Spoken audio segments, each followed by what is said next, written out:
Suivez tous les marchés financiers avec CMC Markets France. Avec CMC Markets, tradez les CFD sur indices, devises, matières premières et actions 24 heures sur 24. CMC Markets, un des leaders mondiaux du trading de CFD Forex depuis 1989.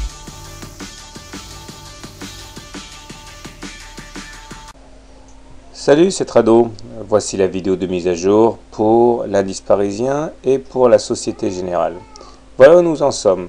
La lancée d'hier a propulsé les cours aujourd'hui au-delà de la Bollinger supérieure. Une fois de plus, nous avions eu un T1 vendredi. Nous avons donc un T2 aujourd'hui, c'est-à-dire 2 séances consécutives au-dessus des Bollinger. Et dans ce genre de situation, la volatilité est très forte et ça nous a valu d'ailleurs de nous extraire de la fourchette d'Andrews ocre par le haut. Donc une très belle performance, on peut s'en débarrasser maintenant.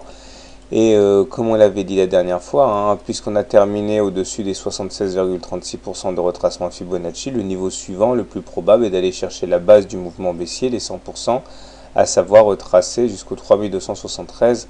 Là, alors ça devrait sans doute arriver demain. En tout cas, après ça, il faudra s'attendre à faire une petite consolidation, une petite pause, parce que mine de rien, la moyenne mobile à 20 séances maintenant est plutôt éloignée. La moyenne mobile à 7 séances est également plutôt éloignée. Et de manière régulière, c'est une loi des reins, et bien on vient prendre appui sur la M7 et sur la M20 avant éventuellement de repartir vers l'avant. Donc il faut s'attendre à ce que on aille chercher cette M7. L'alerte sera donnée par une clôture en l'intérieur des Bollinger. Pour l'instant, on sait que voilà, 90% des clôtures se font à l'intérieur des Bollinger. Là, nous sommes dans le cas assez rare où les clôtures se font en dehors des Bollinger. Lorsqu'on réintégrera les Bollinger, normalement, ça devrait être retour sur la moyenne mobile à 7 séances. On verra si c'est pour demain ou pas. En tout cas, les indicateurs techniques ne cessent de s'améliorer, avec un stochastique ici qui est au-dessus de son signal. Il y a une petite divergence baissière, on en a déjà parlé, c'est-à-dire qu'on n'a pas fait de plus haut sur l'indicateur du stochastique. Par contre, on a fait un plus haut sur les cours, donc c'est une divergence baissière. Le MACD est bien orienté aussi, puisqu'on est au-dessus du signal et en zone positive, c'est très bien. Et le momentum également est bien orienté, puisqu'il est positif.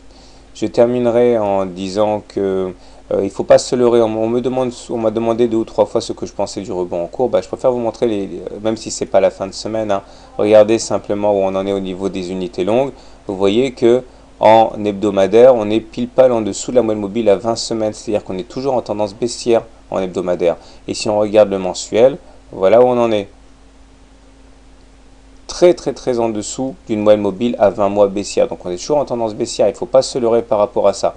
Et n'oubliez pas, en analyse technique, c'est pas la queue qui remue le chien, ce sont les unités longues qui doivent s'imposer aux unités courtes.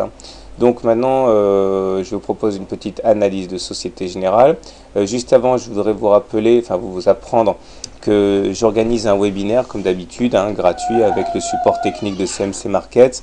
Et ce sera mercredi soir. Je vais mettre un petit mot sur le site, inscription gratuite comme d'habitude. L'objet de ce nouveau webinaire, assez court, ça va être une série de webinaires consacrés au système de trading, au setup comme on dit. Donc je vais vous présenter des setups célèbres et on va en voir l'application. Voilà, maintenant place à l'analyse de la Société Générale. Et voilà le graphe de la Société Générale. Comme on peut le voir, les cours sont en train d'évoluer de manière très positive dans un canal noir ici, dont la borne haute a été parfaitement respectée aujourd'hui, puisqu'on est venu la titiller mais qu'on a reflué à son contact. Là aussi, dynamiquement, c'est pas mal du tout, puisque d'une part, nous sommes au-dessus d'une moyenne mobile à 20 séances haussières, gage d'une tendance haussière, mais en plus, on est là aussi en T2. C'est-à-dire une deuxième séance au-dessus de la Bollinger supérieure dans un contexte très favorable, puisque la Bollinger supérieure et la Bollinger inférieure divergent. Donc mes conclusions seront les mêmes que sur le CAC. Tant qu'on se maintient au-dessus de la Bollinger, eh bien l'impossible est possible. Par contre, attention, dès qu'on clôturera à l'intérieur des Bollinger, on risque de foncer très vite vers la moyenne mobile à 7 séances. On remarquera également qu'en utilisant les Fibonacci entre les plus hauts de la précédente vague de baisse à 24 € et les plus bas à 15 €, On a peiné pas mal de temps sous les niveaux des 38,2% de retracement de Fibonacci, mais on a réussi à les passer aujourd'hui. Et tant qu'on se maintient au-dessus des 38,2% de retracement de Fibonacci, eh bien on peut alimenter l'espoir d'aller chercher le niveau suivant, à savoir les 19,8 euros. Voilà, donc séance haussière et tendance haussière sur la Société Générale. Voilà, encore une fois, n'oubliez pas de vous reporter au lien que je vais mettre pour vous inscrire au webinaire gratuit sur un trading de système que je vous proposerai. Bonne soirée, bon trade, à demain.